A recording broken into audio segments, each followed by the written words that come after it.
Yes, kamu bosan nggak di sini terus? Iya, bosan banget. Ada saran nggak sih buat jalan-jalan kemana gitu sambil mengenal adat istiadat di Iya. Medan ini? Kemana ya? Aku kurang Kita tahu. tanya mereka aja nih. Oh iya. Halo. Halo. Bisa nanya nggak sih tempat buat jalan-jalan sambil mengenal adat istiadat budaya di Medan itu di mana ya? Ke Istana Maimun aja. Emang di sana ada apa? Kenapa kita ke sana? Di sana kita bisa belajar sejarah Kesultanan Delhi loh. Harga tiketnya juga murah tahu. Istana Maimun juga ikon kota Medan loh, jadi banyak spot foto buat anak-anak muda kayak kita. Bener banget tuh. Bener Bu. Kan? Boleh? Gimana? Ya udah boleh. Boleh. Biar nggak makin penasaran, ikuti keseruan kita selanjutnya yuk. Ya.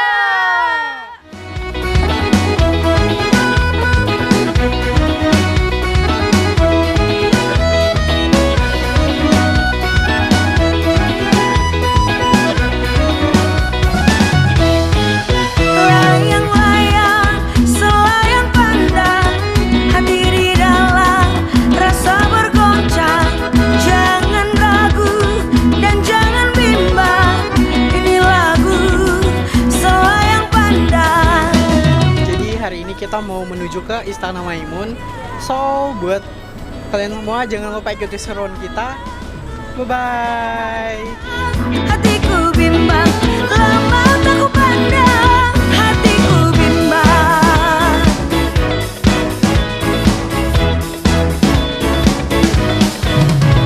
Halo, jadi kita sekarang udah sampai di Istana Maimun dan kita sekarang mau menuju ke dalam istananya.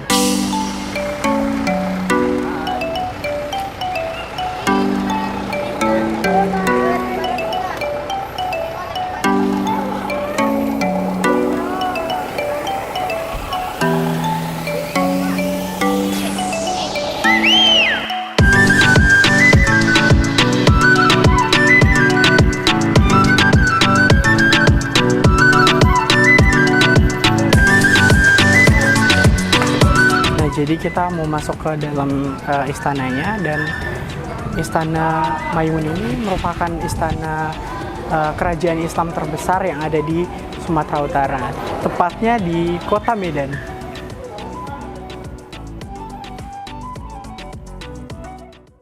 Istana Maimun, saya Fajri sebagai pemandu di sini dan apa kabar?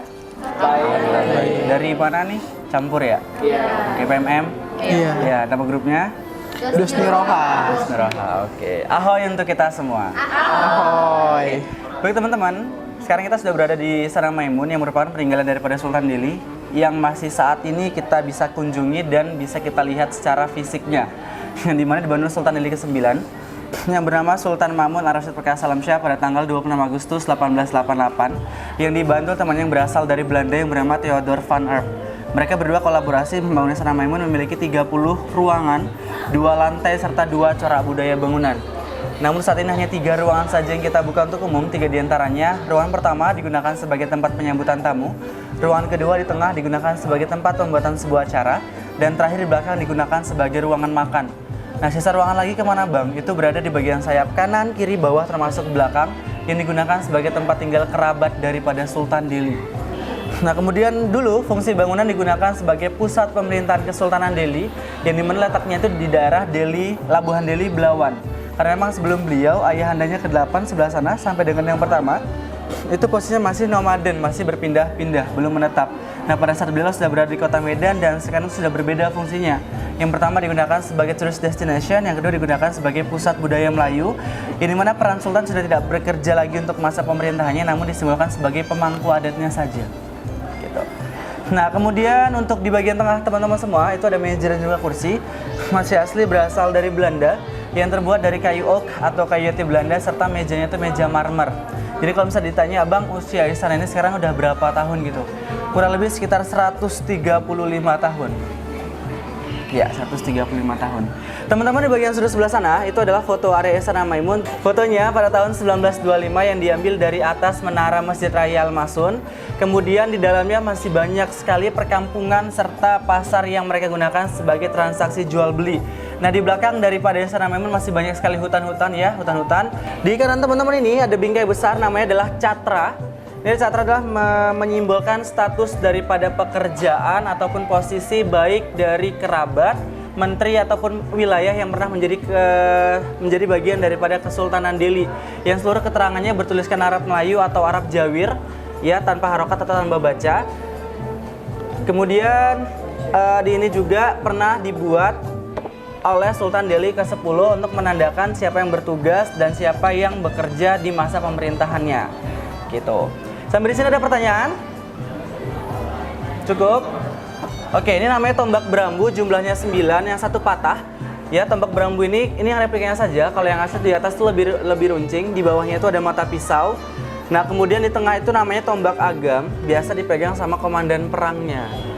Ya, kalau misalnya yang kuning kemasan itu biasa dipegang sama prajurit biasa. Kemudian untuk kapasitas ruangan tengah ini 80 sampai dengan 100 orang, yang dimana untuk bangunannya mix antara dua budaya barat dengan budaya timur. The Western culture in the right side. Kemudian di depannya adalah Eastern culture atau budaya timurnya.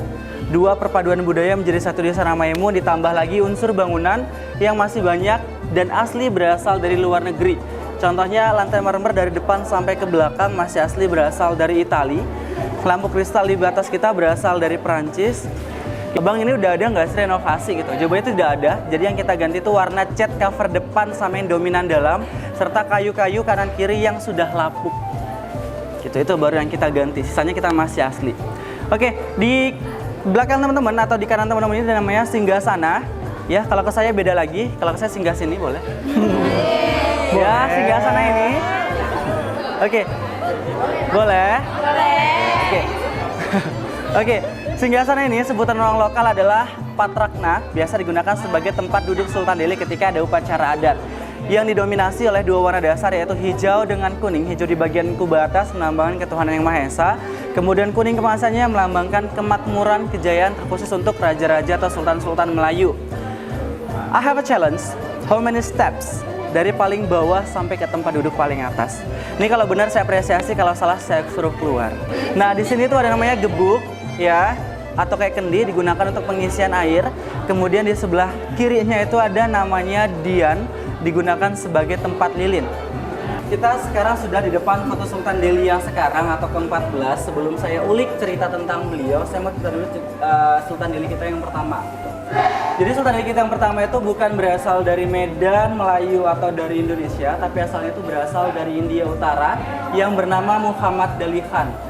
Yang tujuan datang ke Indonesia itu bukan cari 3G, apa 3G?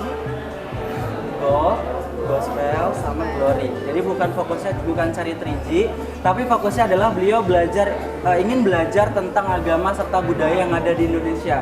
Nah, tempat pertama yang beliau pilih itu ada di Samudra Pasai Aceh, yang merupakan kerajaan Islam tertua di Indonesia. Kemudian pada saat di sana beliau belajar banyak tentang agama budaya. Atas ketekunan belajar serta taat agama yang dianut, makanya beliau ini diangkat menjadi panglima perang pada saat itu. Karena memang basically secara fisik, ya kalau dilihat dari fisiknya orang India kan besar-besar ya, tinggi besar gitu, berwibawa gitu. Kemudian dia menjadi panglima perang, ditempatkan di 3 titik pada saat itu. Titik pertama itu ada di Samudra Pasai, titik kedua di Kerajaan Aru, titik ketiga ada di Malaka. Titik keempat ada lagi tapi beda cerita di rumah kamu. Boleh. Ya, ada tiga. Samudra Pasai, Aru dengan Malaka, 3 doang ya, 3 doang. Dan keberhasilannya menaklukkan Kerajaan Aru di Medan.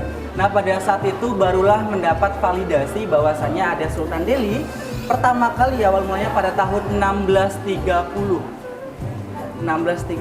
Jadi itu jauh, maksudnya sebelum Sultan Delhi berada juga. Kalau misalnya teman-teman pernah dengar cerita dari Putri Hijau atau Maria Puntung, itu jauh lagi sebelum adanya Sultan Delhi sebenarnya.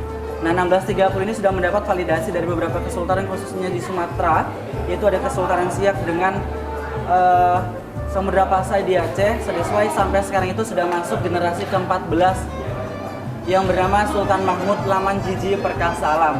Diangkat jadi sultan ketika berusia 7 tahun, menggantikan ayahandanya, meninggal dunia pada tahun 2005, tragedi pesawat. Ya, pada saat itu beliau tugaskan ke Laut Sumawe, namun pesawat terbang yang beliau naiki terjatuh, beliau meninggal bersama rekan yang lain, meninggalkan 2 orang putra dan 1 orang istri. Istri beliau dari Sulawesi Selatan ada. Ewak loh. Ewak. Oke, jadi beliau ini istrinya berasal dari Sulawesi Selatan. Kemudian anak pertama diangkat dari Sultan Delhi yang sekarang. Dan sekarang itu beliau sudah berusia 25 tahun. Untuk background pendidikannya itu untuk S1-nya di Undip Semarang Teknik Lingkungan. Ini masih lanjut lagi S2-nya itu di ITB dengan program studi yang sama. Teman-teman, di ruangan terakhir yang bisa kita kunjungi ini digunakan sebagai ruang jamuan makan, kapasitasnya 15 sampai dengan 20 orang. Ini mana masih dilengkapi oleh 2 meja besar kanan kiri kita ini yang masih asli berasal dari Belanda. Jadi Bang, kita ini sebagai laki-laki ya, itu nggak mesti laki-laki gitu, perempuan juga kalau misalnya ngangkat ini ke bagian tengah itu nggak cukup 2-3 orang. Karena kenapa Bang? Iya, selain dia punya kaki 4 di kanan kirinya, depan belakang, dia punya kaki inti di bagian tengah. Dan itu luar biasa berat kalau misalnya kita geser untuk atau move-kan ke bagian tengah gitu. Dan kemudian setelah di bagian tengah kita akan decorate sedikit dengan dilapis beberapa kain dan diletakkanlah beberapa makanan khas Melayu Delhi. Salah satu adalah bubur pedas. Itu kayak bubur Pontianak atau coto Makassar, similar, lebih mirip gitu. Jadi isinya itu ada sayuran, kayak ada kentang wortel, kemudian ada labu kuning atau labu air, ditambah lagi kuahnya dari sup kaldu seafood, kemudian itu ditambah lagi tahu sayur pakis, kucuk aku itu urapnya tapi urap pakis dicampur. Nah biasanya makan ini tersedia kalau Ramadan, event Melayu, dan upacara adat pernikahan. Itu ada 2 kursi, replika dari kursi yang asli. Biasa kita di tengah itu kalau nggak ada event, itu semua kita show off di bagian tengah. Karena kita di bulan ini sampai bulan depan event itu rapat-rapat ya. Setiap habis minggu selesai masuk lagi di minggu depan tuh rapat-rapat masih.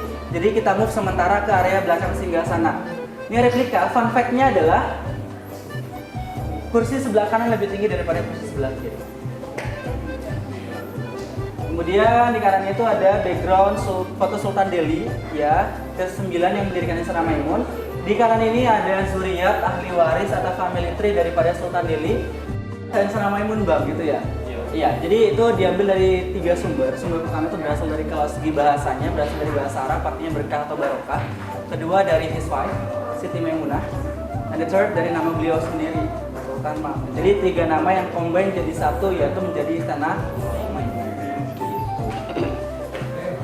Nah, jadi tadi kita udah mendengarkan tentang sejarah, tentang kesultanan yang ada di Istana Maimun ini. So, buat teman-teman semua yang pengen dengar lebih lanjut tentang Istana Maimun ini, bisa langsung datang ke Istana Maimun ini yang ada di Kota Medan.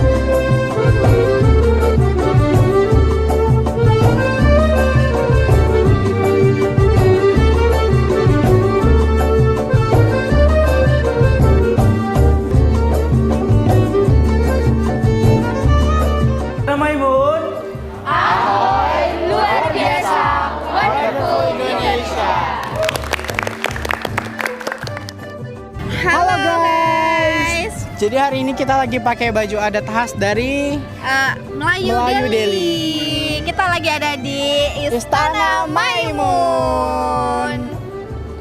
Jadi jangan lupa datang ke sini buat seru-seruan sambil mengenal adat istiadat di Sumatera Utara. Iya, oke. Lebih tepatnya di Istana Maimun.